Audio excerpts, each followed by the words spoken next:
에게도 우리의 발걸음이 하나님의 전에 찾아옴을 헛되지 않게 해주시고 하나님을 만나는 귀한 새벽녘이 되게 하여 주시옵소서. 우리 안에 생각이 묶이고 마음이 묶이고 관계가 묶인 것이 있습니까? 하나님 아버지께서 말씀으로 풀어주시옵소서. 이 땅에서 매이면 천국에서 매인다겠사오니 이 땅에서 풀려 천국에서 풀리고 천국에서 멸류관을 받고 천국에서 생수를 마시며 하나님 아버지 생명과를 먹을 수 있는 귀한 아버지 풀림이 되게 하여 주시옵소서.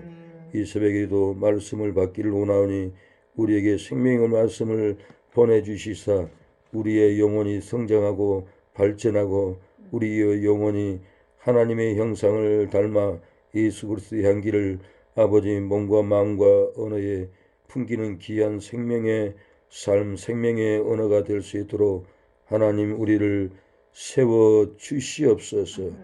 주일날 아버지 이 자리에 아버지 영혼들이 나오게 해주시고 생명의 말씀을 준비하여 아버지 능력으로 아버지 선포하여 잠든 영혼을 두들겨 깰 수 있는 아버지 귀한 우리 진리찬양교회뿐만 아니라 아버지 영상으로 말씀으로 아버지 세계 곳곳에까지 아버지 영혼을 구하는 말씀을 아버지 보내게 하여 주시옵소서.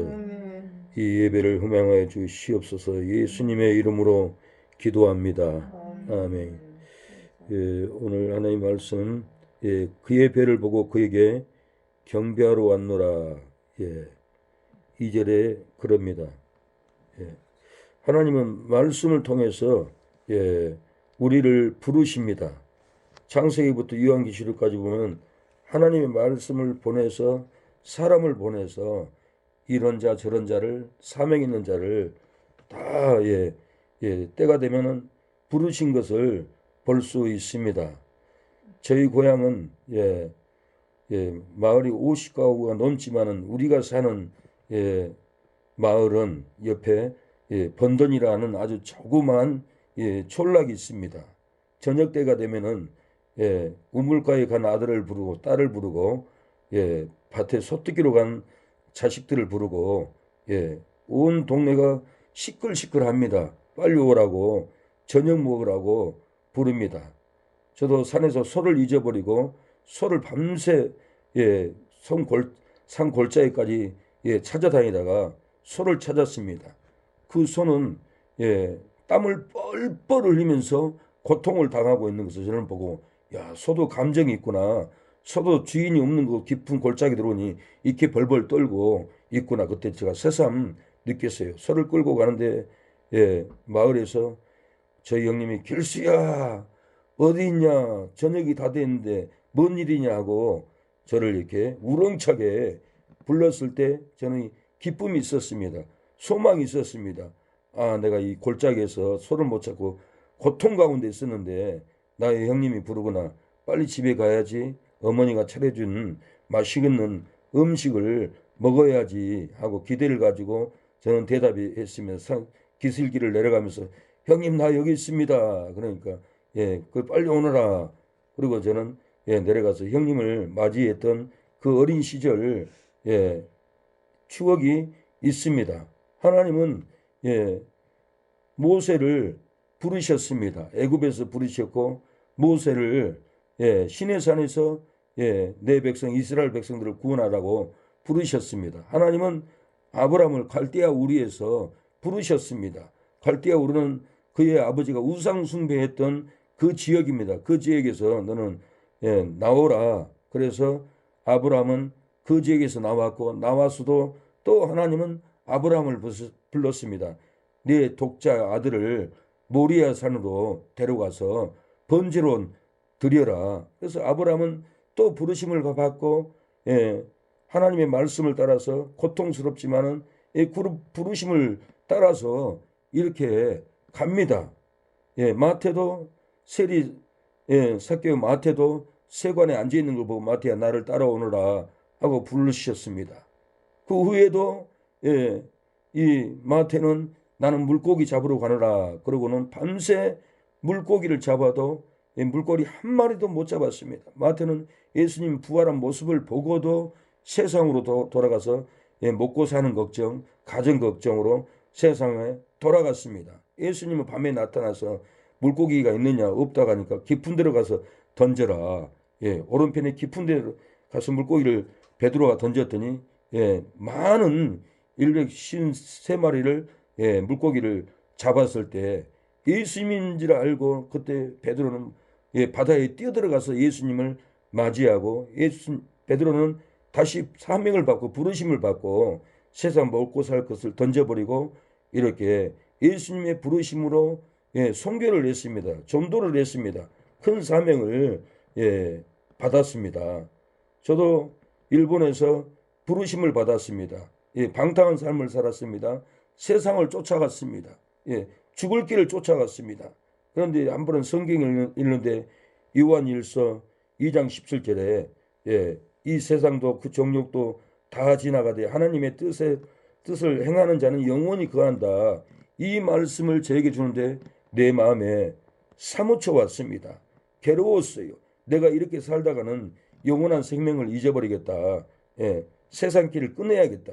16절에 보면 이는 이 세상에 있는 것이나 육신의 정욕과 안목과 정욕과 이 세상의 자랑이니 다 아버지께로 쫓아온 것이 아니요 세상으로 쫓아오신 거니라. 내가 이 말씀을 보고 내가 세상을 쫓아갔구나. 썩을 것을 쫓아갔구나. 영원히 남는 것이 아니구나. 텅 비었구나. 다 썩었구나. 한탄을 했어요. 하나님의 뜻에 거하는 일을 해야겠다. 영원히 거하는 일. 그때 하나님의 부르심을 받고 세상 일을 접어버렸어요. 내 마음이 치료가 되었습니다. 세상의 걱정, 세상 고통, 세상 염려가 끊어지고 하나님은 말씀을 통해서 저를 치료합니다. 시편 107편에도 20절에도 저가 그 말씀을 보내어 저희를 고치사 위경에서 건지시는도다 그랬어요. 하나님은 택한 백성을 때가 되면은 말씀을 보내서 치유해주고 그 위경에서 사망하지 않도록 보내줍니다. 하나님은 아모스 8장에도 물이 없어 가람이 아니요 양식이 없어 주림이 아니요 여호와의 말씀을 듣지 못한 기갈이라고 그랬어요. 하나님의 말씀을 듣지 않는 이 백성들에게 물을 보내주지 않았어요. 양식을 보내주지 않았어요. 왜 그럽니까? 하나님의 말씀을 듣지 않기 때문에 말씀이 기갈이 되어 있기 때문에 물도 양식도 보내주지 않았어요. 하나님은 세상 것을 다 망할 때까지 기다립니다. 그리고 말씀으로 보내서 사명길을 쫓아가게 합니다. 오늘 본문도 동방 박사들이 별을 보고 예루살렘까지 쫓아 왔습니다. 2절에 보니까 유대인의 왕으로 나시니가 어디 계시뇨? 우리가 동방에서 그의 별을 보고 그에게 경배하러 왔노라. 이거 동방 박사들이 이렇게 별을 보고 쫓아왔습니다. 동방 박사들이 무슨 믿음으로 별을 보고 쫓아왔습니까? 유대인들은 70년 바벨론 삶을 살면서 메시아를 기다렸습니다. 이 억압받는 이 포로의 삶에서 언제나 메시아가 와서 우리를 건져줄까? 유대인들은 바벨론 포로의 삶을 살면서 하늘만 바라봤습니다. 하늘에 별이 뜨면은 메시아가 온다는 그 약속이 있습니다. 그래서 포로 중에 억압받는 중에 유대인들은 하늘만 쳐다보고 살 때 동방 박사들이 그 믿음을 배웠습니다. 그 믿음을 배워가지고 별을 관측했습니다. 유대인을 구원한 메시아 그 그리스도가 언제나 올까? 하늘에 별이 뜨면은 메시아가 온다 하는데 별을 관측했습니다. 민수기 24장 17절에 보면은 별이 나타나면 유대인을 구원한다는 말씀이 있습니다.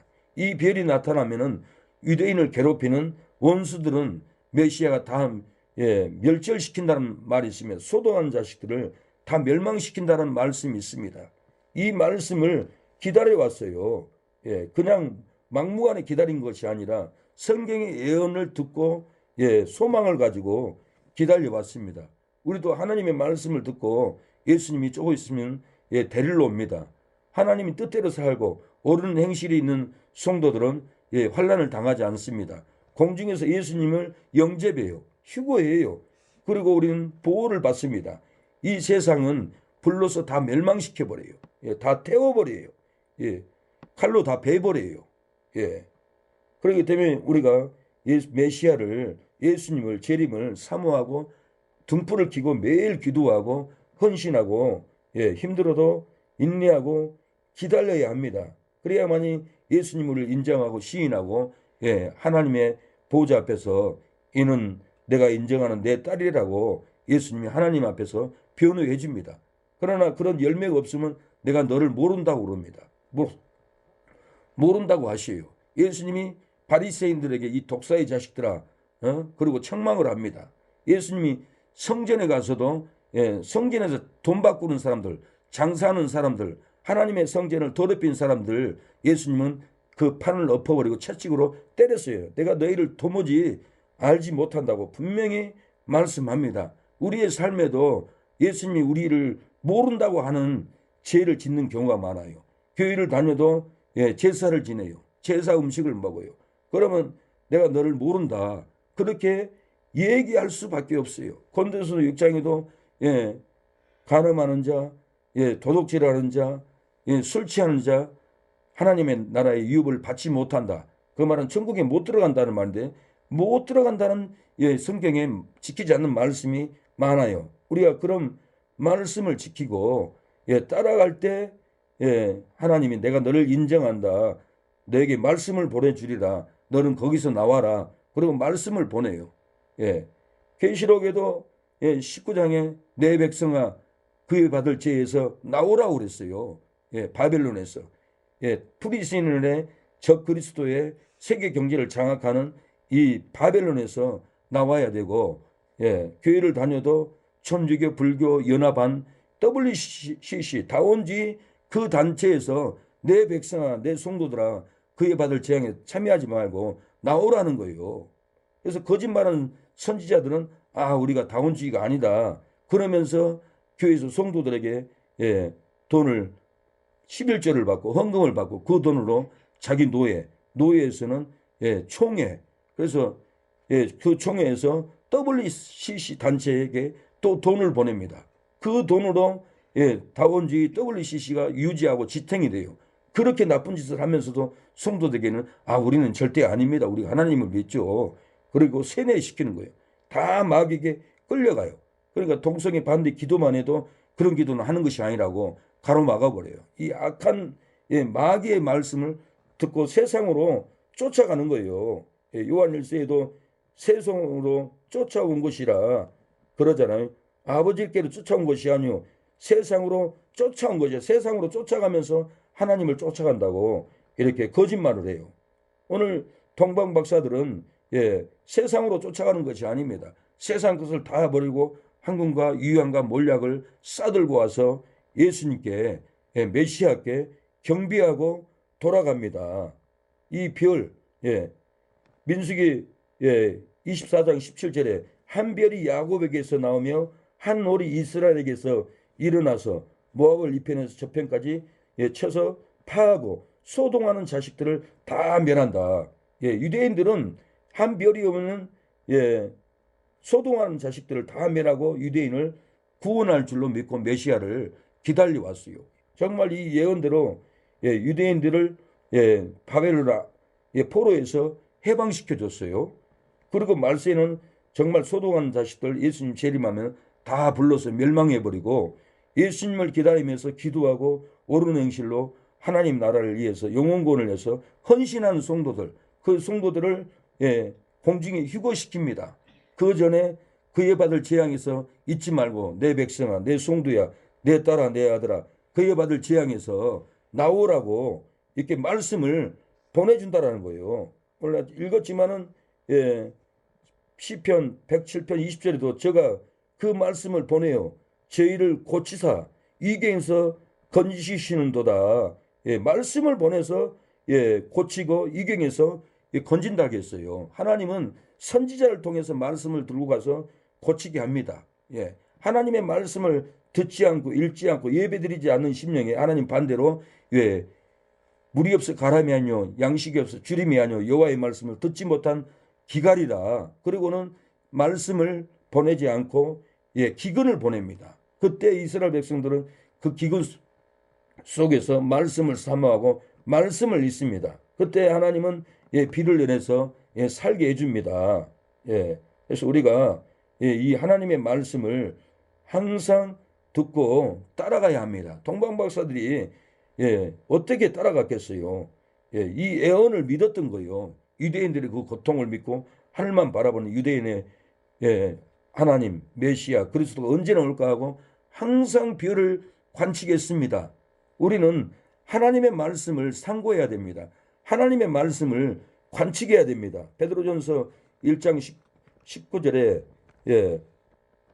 선지자들은 자기 속에 있는 그리스도의 영을 언제 고난받고 언제 영광을 얻고 부활할까, 그것을 성경을 연구했다라고 그랬어요. 그래서 우리가 성경을 매일 사모하고 상고하고 연구하지 않으면 안 됩니다. 별을 관측하듯이 우리는 성경을 끝없이 관측해야 되고, 성경의 예언을 목사가 설명해서 풀어주는 것을 믿고 상고하고 묵상을 해야 돼요. 이 말씀이 별을 따라가는 길이에요. 예수님을 따라가는 길이에요. 성경만 읽어서 되는 게 아니에요. 그래서 예수님이 베드로에게 네가 나를 사랑하느냐 3번을 물어봤어요. 주께서 아시나이다. 그러니까 예수님이 내 양을 쳐라, 내 양을 먹여라 그랬지. 그냥 너는 그냥 편한 대로 목회해라, 그냥 성경 읽어줘라, 먹든지 말든지 그러질 않았어요. 하나님은 내 양을 치라 했어요. 내 양을 먹이라 했어요. 성경을 풀어서 영혼들에게 먹여줘야 돼요. 영의 꼴을 먹어야 돼요. 그래야만이 이 성경을 더 상고하고 동방박사들 별을 관측하듯이 우리는 날마다 성경이 정말 그런가 묵상하고 해야 됩니다. 묵상 하나면 안 돼요. 읽어서만 되는 것도 아니에요. 들어서만 되는 것도 아니에요. 레위기 11장을 보면은 하나님께 제사 받을 짐승이 있고 제사 안 받을 짐승이 있어요. 토끼, 사반, 돼지는 하나님이 이스라엘 백성들에게 먹지도 말라고 했고, 토끼, 사반, 돼지는 하나님께 제사로 받지도 않았어요. 그 영적인 깊은 뜻이 있습니다. 돼지는 족발이 갈라졌어요. 족발 갈라지지 않는다든가 색임질을 하지 않는 짐승은 하나님이 먹지도 말라고 했고 제사로도 안 받았어요. 그 영적인 깊은 뜻이 있어요. 족발이 안 갈라졌다는 것은 믿는 자와 믿지 않는 자와 구분되어야 돼요. 그리스도와 벨리알과 구분되어야 되고, 믿는 자와 믿지 않는 자가 분명히 구분되어야 된다라고 이렇게 바울은 고린도후서 6장에 보면은 이스라엘 백성들을 깨우는 것을 볼 수가 있습니다. 14절에 보니까 6장 너희는 믿지 않는 자와 멍에를 같이 하지 말라. 의와 불법이 어찌 함께하며 빛과 어둠이 어찌 사귀며 그리스도와 벨리알이 어찌 조화되며 믿는 자와 믿지 않는 자가 어찌 상관하리요. 우리는 하나님의 성전과 우상이 어찌 일치가 되리요. 우리는 살아계신 하나님의 성전이라. 이와 같이 하나님께서 가라사대 내가 저희 가운데 거하며 두루 행하며 나는 저희 하나님이 되고 저희는 나의 백성이 되리라. 이렇게 믿는 자가 불교와 연합을 할 수 없다는 거예요. 믿는 자가 무당과 같이 타협하고 같이 제사 지내고 예배드리고 같이 할 수 없다라는 거예요. 그런데 천주교는 그 두 가지를 다 하고 있어요. 제사도 지내요. 제사 음식도 먹고. 근데 성경은 하지 말라는 거예요. 천주교는 술, 담배 다 해요. 기독교는 술, 담배를 안 해요. 왜? 하나님의 성전이기, 우리 몸에 하나님의 성전이기 때문에 우리 몸을 관리를 해야 된다는 거예요. 그래서 레위기 11장에 돼지를 먹지도 못하게 했고 돼지로는 하나님께 예배도 못 드리겠어요. 왜요? 족발이 안 갈라졌어. 그리스도와 벨리알이 함께할 수 없다는, 갈라지는 삶을 살아는 거예요. 그리고 돼지는 족발은 갈라졌을 때 색임질을 못했어요. 왜 색임질을 못하는 거 돼지를 먹지 말라겠나?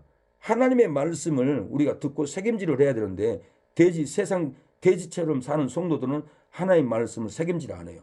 세상 돈을 탐욕이 있고 물질에 탐욕이 있고 세상 명예의 탐욕이 있기 때문에 그런 돼지 같은 성도는 하나님이 받지 않는다라는 거예요. 그래서 우리가 족발이 갈라진 삶을 살아야죠. 그러나 우리가 하나님 말씀을 받으면은 매일 이 말씀을 읽고 또 읽고 새벽 예배 드려서도 이 본문을 또 읽고 또 제 설교는 노트가 있으면은 성경 구절 몇 장 몇 장 메모를 해야 깨달아져요. 예, 목사마다 달라요.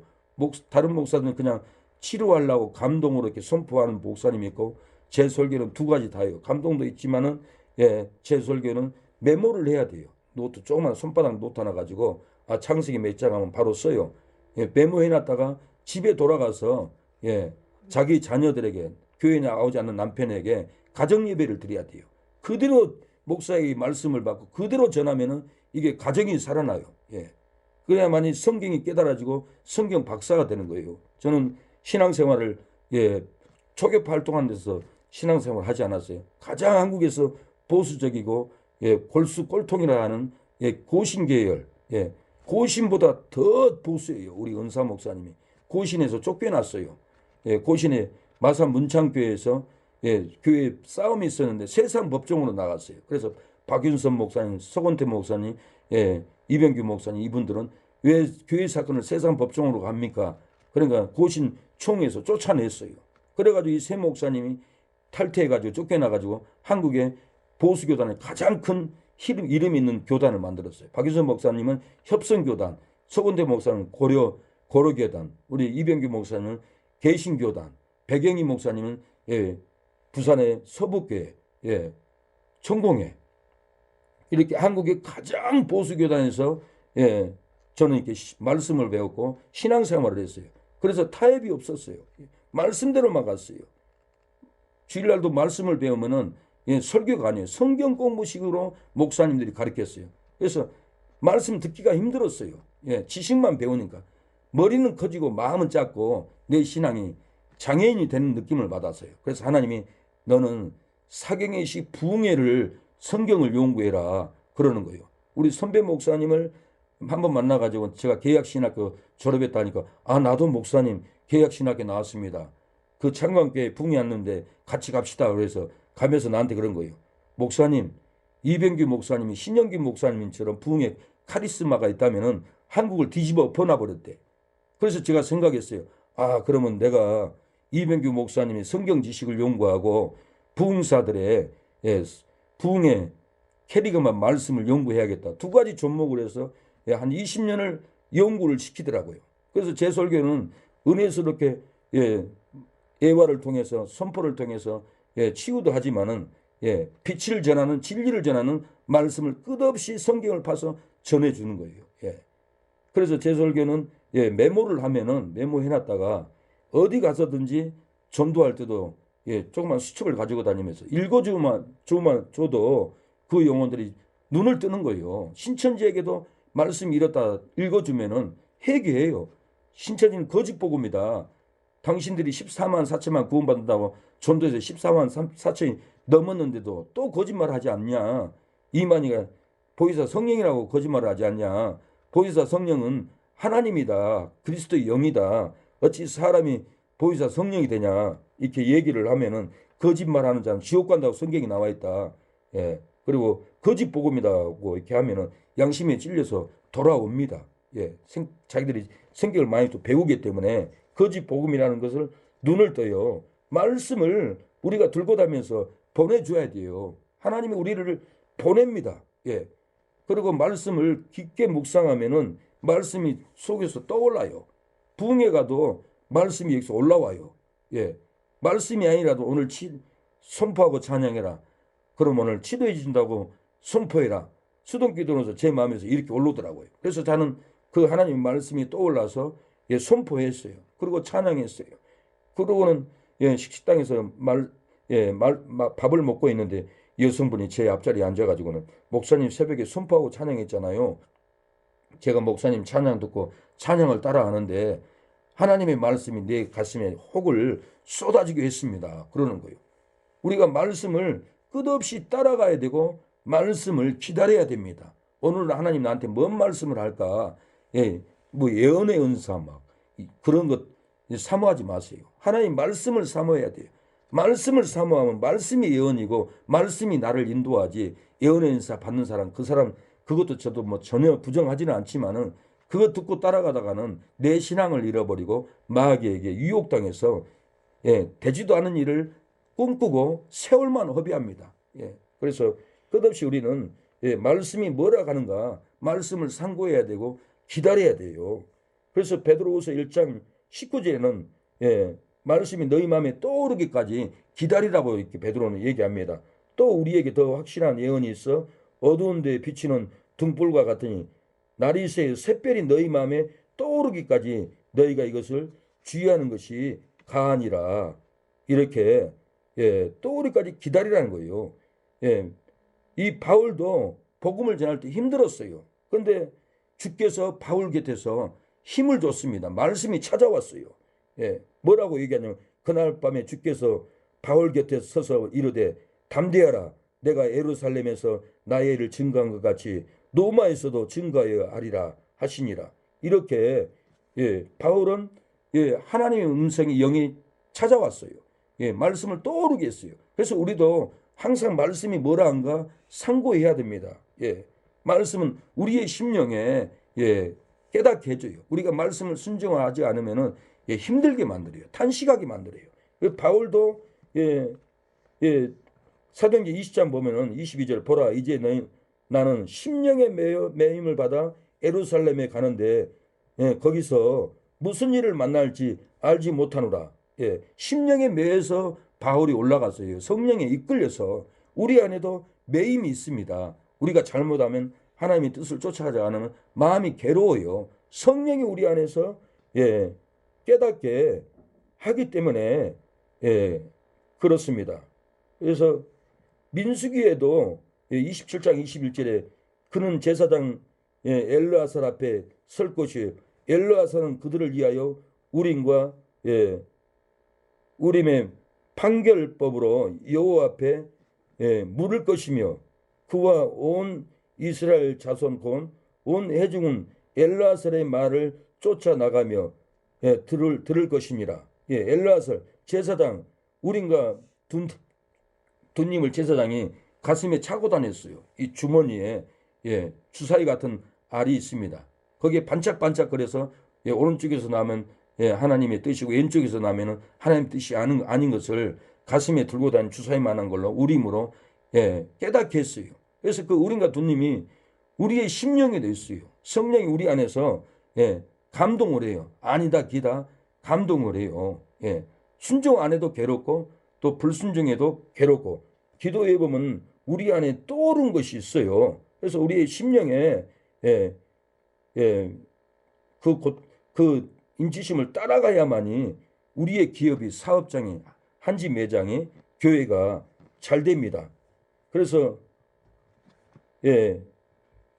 애가 3장 24절에 보면 내 심령에 이르기를 여호와는 나의 기업이시니 그러므로 내가 저를 바라리라 하도다. 여호와가 우리의 기업이지 돈이 기업이 아닙니다. 세상 권력이 돈이 아닙니다. 하나님이 한지 매장에 손님들을 보내줘야 돼요. 손님들이 물건을 사면서 내가 이거 왜 사지? 살 이유가 없는데 내가 이거 사고 있네. 그런 간증을 손님들이 몇 번을 하잖아요. 기적같이 장사가 되잖아요.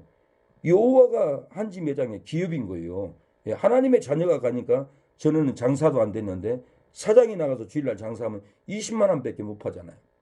그러나 매일 100만 원 가깝게 항상 그렇게 버는 건 아니지만 이렇게 여호와가 기업이 되니까 하나님이 잘 되게 하는 거예요. 내가 저를 바라니까 하나님을 사모하는 경외하는 딸이 하나님의 은혜를 기다리고 바라니까 하나님이 사람들을 여기저기서 이렇게 보내줍니다. 그래서 우리 심령에 주님의 은혜가 있어야 돼요. 주님을 사모하는 이 은혜. 그래서 바울도 갈라디아 6장 18절에 형제들아 우리 주 예수 그리스도의 은혜가 너희 심령에 있을지어다. 은혜가 있어야 되는데 은혜가 없으면 하나님이 역사하지 안 한다고 이렇게 너희 심령에 있을지어다라고 빌립보서 4장 23절에도 주 예수 그리스도의 은혜가 너희 심령에 있을지어다. 이렇게 바울은 끝없이 권면합니다. 심령에 함께 계시기를 바란다라고 이렇게 은혜가 너희와 함께 있을지어다. 이렇게 바울은 디모데후서 4장 22절에도 나는 주께서 내 심령이 함께 계시기를 바라노니 은혜가 너희와 함께 할지어다. 그러면서 바울은 하나님 뜻을 쫓지 않고 어기면은 심령에 탄식이 일어났다라고 그랬어요. 로마서 8장 26절 이와 같이 성령도 우리 연약함을 도우시나니 우리가 마땅히 빌 바를 알지 못하나 오직 성령이 말할 수 없는 단식으로 우리를 위하여 친히 간구하시느니라. 예. 끝없이 성령은 탄식이 일어납니다. 하나님 말씀 순종 안 해도 탄식이 일어나고 내가 말씀을 읽지 않아도 심령에 탄식이 일어나요. 주위에 어려운 사람 돕지 않아도 탄식이 일어나요. 신세계 그룹의 유 회장 가족이 권사님이 저를 만나고 싶어 했습니다. 그래서 그분이 만나고 싶은 이유는 다른 이유가 아니에요. 시각장애인 황득선 목사님이라고 있습니다. 이분이 교회를 찾고 있었어요. 근데 청계산에 강서지 교회를 구합니다. 3개월 동안 붙여 있더라고요. 그래서 총무 집사님이 이거 누가 붙여놓은 겁니까? 이 목사님 그 시각장애인 목사님 있잖아요. 그분이 붙여놨어요. 그러면 누가 찾아줬습니까? 아니요. 아무도 관심 없어 합니다. 그래서 하나님이 나한테 그러다 심령에 이 황 목사님 교회를 네가 찾아줘라. 영음이 들려오는 거예요. 그래서 목사님이 찬양을 하면서 청계산에 악을 쓰고 올라와요. 그리고 한 2시간 기도하고 내려가는데 하루는 제가 기다렸어요. 목사님 교회 강서지에 찾았어요. 예, 그럽니다.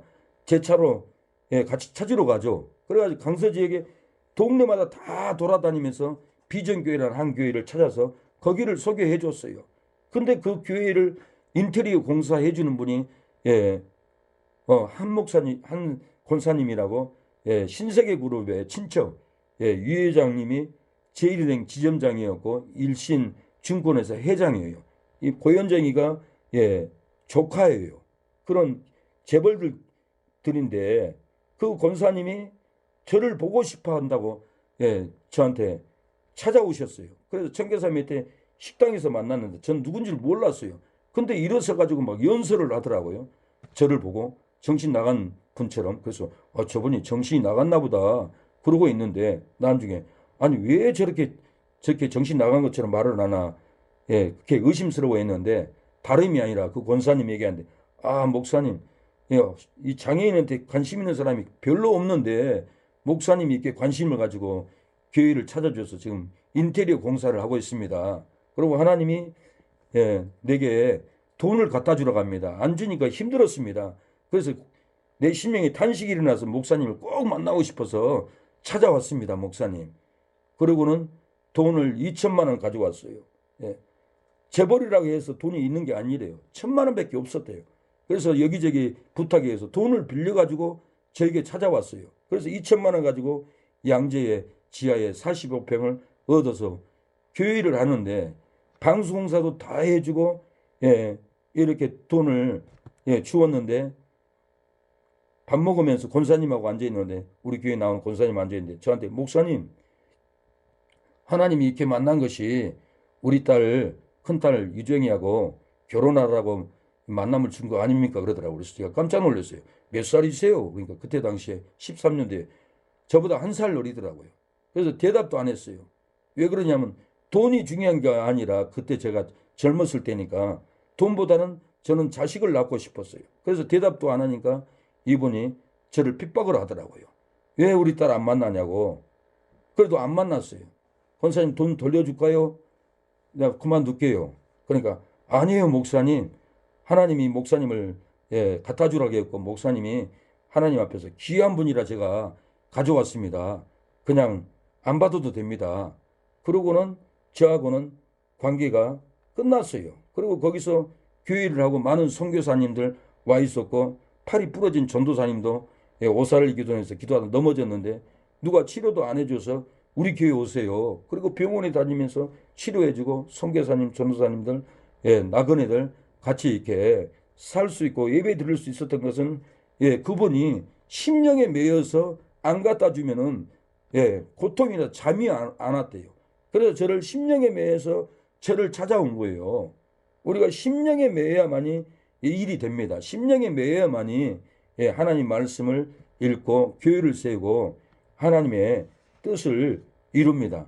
우리가 처음에 하나님께 부름을 받았습니다. 아브라함도 갈대아 우르 우상의 지역에서 하나님께 부르심을 받았습니다. 한 번만 부르심을 받은 게 아니에요. 네 가장 귀한 이삭을 내게 번제로 드리라. 그래서 모리아산에 가서 아브라함은 칼을 빼서 자식을 죽이려고 하는데 하나님께서 아브라함아 아브라함아 내가 네 믿음을 받아 그만두라. 그리고 옆에 숯불에 걸려있는 양을 잡아다가 번제를 이렇게 드립니다. 하나님은 일생을 살면서 한 번만 부르신 게 아니에요. 때마다 일마다 주마다 부르시요. 너 이거 해라. 이거 순종해라. 하나님은 끝없이 부르신다는 거예요. 마태도 세관 앉아 있을 때 예수님 부를 때 곧바로 따라왔어요. 그물을 버리고 배를 버리고 부모까지 버리고 예수님을 따라왔어요. 그다음에 마태는 예수님 부활한 모습을 보고도 나는 물고기 잡으러 가노라 그러고 세상으로 돌아가 버렸어요. 예수님은 세상으로 돌아간 마태를 부르기 위해서 바닷가에 옵니다. 얘들아 물고기가 있느냐? 없나이다. 깊은 데로 가서 오른편에 던져라. 그때 153마리를 그물이 찢어지도록 잡았습니다. 오른편에 던지라고 했으니까 153마리가 그물에 걸렸어요. 주라 하시는 말씀을 듣고 베드로가 놀래가지고는 바다에 뛰어들어가서 예수님을 영접합니다. 우리도 일생을 살면서 하나님이 세상 일을 잘되게 해요. 한지 옷도 장사 잘되게 해요. 그렇게 잘되게 한 것은 네가 이렇게 세상적으로 돈을 잘 벌게 한 것은 네 노력이 아니다. 나다. 여호와 나다. 하나님 나다. 이제는 영혼을 건져라. 영혼을 추수해라 하고 부르시는 이 섭리라는 거예요. 이 음성을 들어야지 물질이 조금 열어서 포기하고 환경이 어렵다고 낙심하고 그러면은 하나님은 심령에 탄식을 줍니다. 탄식을 주려면 먹어도 배부르지 않고 입어도 따뜻하지 않고 힘든 거예요. 그래서 우리가 어찌하든지 이 하나님의 음성을 듣고 동방박사가 따라왔듯이 우리가 따라가면은 하나님은 동방박사를 지켜줍니다.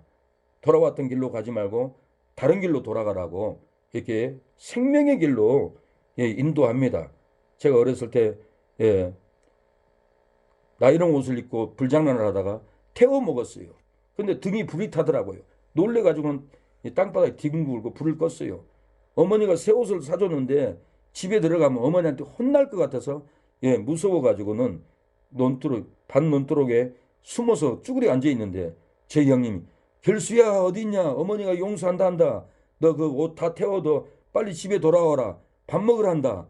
그래서 형님 하면 울면서 제가 어머니 그 부르심에 집에 돌아가서 야단 맞지도 않고 어머니 그 자상한 따뜻한 밥을 고둥에다가 감자에다 찢어서 준 그 찜을 맛있게 먹었던 기억이 있습니다. 하나님은 오늘도 저와 여러분을 말씀으로 부르셨습니다. 생명의 말씀을, 황소와 같은 말씀을, 진리의 말씀을 여러분에게 주시려고 부르셨습니다. 하나님은 매일 새벽에 우리를 부르셨습니다. 그 부르심을 따라가다 보면은 가나안에도 이스라엘 백성들이 들어갔고 이스라엘 백성들이 천국에도 들어가듯이 저와 여러분은 하나님의 말씀의 부르심을 받고 어떤 어려움도 순종하고 가다 보면은 예수님이 공중에서 나팔을 불고 나팔절 때 옵니다. 딴 때 오는 게 아니에요. 9월 25일이 나팔절이에요. 그래서 이번에도 우리는 나팔절에 예수님이 오지 않을까 사모했어요. 기다렸어요. 앞으로 내년이 나팔절이 올지 3년이 올지 10년 후에 올지 분명히 나팔절 날 9월 20일 날 오기 때문에 매년 예수님이 언제 오실까 하고 나팔 소리를 들어야 합니다. 제가 아는 목사님이 계셔요. 이분은 나팔절을 삼하고 나팔절 복음을 전해요. 근데 저를 어떻게 알았는지 그제부터 나팔 부는 영상을 나한테 보내왔어요. 저는 이분을 어떻게 아냐면 내가 아는 요 목사님이 있는데 이분하고 같이 사역을 했어요. 근데 저한테 그러는 거예요. 목사님, 내가 그 목사님한테 한두 번 혼난 게 아닙니다. 내 남편이나 다름이 없었습니다. 같이 사역을 한 거예요. 혼났다라는 거예요. 그래서 그분을 내가 알고 있었는데 그 나팔절을 안만석 목사님인가 그분이 내 개인톡으로 나팔을 부는 것을 보내왔어요. 이분이 왜 나한테 이걸 보냈을까 생각을 해봤는데 내 영상을 말씀의 영상을 이분이 거지도에서 들은 것 같아요. 제 성경적으로 저는 정확하게 풀어서 설교를 하기 때문에 말세 제 이름을 기다리는 목사님들도 제 말씀을 듣고 만나고 싶다고 해서 찾아와요. 최재창 목사님이라고, 이분도 말세 예수님이 재림하는 그 진리의 말씀을 전한 분인데 그렇게 정확한 날짜를 해서 설교하는 게 아니에요, 그분은. 근데 몇 년 전에 그날 재림한다, 몇 년 때 9월 20일 날 재림한다 했고 안 오니까 사모님이 충격을 받고 그랬는지 소천해버렸어요. 그래서 이분도 사모님을 잃고 혼자 예수님의 나팔을 기다리고 있고 그 예수님을 사모해요. 근데 이분이 내가 이 성경적으로 설교를 하니까 내 영상을 듣고 전화가 왔어요. 목사님 한번 만나고 싶습니다. 그리고는 저를 자기 교회 서대문 그쪽으로 오라가더라고요. 갔더니 차를 태워서 저기 불광동 지나서 아주 맛있는 식당에 가서 저를 대접을 해주면서 목사님이 성경적으로 있게 풀어서 예수님을 기다리는 거 보고 내가 감동을 받았습니다. 세상에 이런 분이 없는데, 그러면서 저를 위로하고 자기도 기다리고 있는데 힘들었습니다. 서로 사랑을 나누었습니다. 왜 이렇게 둘이 사랑을 나누게 됩니까? 하나님이 말세의 사명자로 진리 안에서 우리를 불렀기 때문에 부르심 안에서는 교제가 되고 서로 기다리게 됩니다. 그래서 우리가 기다리다 보면은 예수님이 때가 되면은 하늘에서 나팔을 불 때 우리의 옳은 행실, 구제하고 선교하고 하나님의 성전을 세우는 의로운 성도들은 악인들이 칼로 치지 않습니다. 굶어 죽지 않습니다. 성경 분명히 계시록 12장도 예비처가 있다라고 했어요. 예비처에서 우리가 그때 3년 반 동안 하나님이 양육하고 보호를 하는 거예요. 그래서 이곳이 예비처예요. 이곳이 말씀으로 양육받고 있고 이제는 예배도 못 드리는 시대가 오는데 예배 드리면 잡아가두고 그런 협박한 시대가 있는데 그때를 위해서 하나님은 벌써 준비하고 있다는 거예요. 그래서 우리가 주님의 은혜를 사모하고 낙심하지 말고 기다리는 저와 여러분이 되었으면 합니다. 하나님 아버지, 은혜를 감사합니다. 이 새벽에도 주님을 기다릴 수 있는 아버지 은혜를 주심을 감사합니다. 동방 박사들이 바벨론 페르시아에서 그 먼 거리에서 메시아 별을 보고 따라왔습니다. 우리도 날마다 하나님의 은혜를 보고 따라가고 진리를 보고 따라가고 아버지 주여 하나님의 섭리를 보고 따라갈 때 우리가 재림하는 예수님을 맞이할 줄로 믿사오니 아버지 낙심하지 않고 날마다 주의 말씀을 상고하여 이 말씀이 이러한가 하고 말씀을 손구를 메모해서 자식들에게 이웃들에게 읽어주며 복음을 전할 수 있는 귀한 성도들이 될 수 있도록 역사하여 주시옵소서. 오늘도 승리하게 해주시고 주일을 준비하는 귀한 날을 아버지 말씀을 준비하며 아버지 청소하며 주일을 예비하는 귀한 복된 날이 되게 하옵소서. 예수님의 이름으로 기도합니다. 아멘. 통성으로 하나님 동방 박사들이 별을 보고 따라가듯이 우리도 말씀을 보고 따라가고 사명을 보고 따라가는 저희가 되게 해달라고 기도합니다.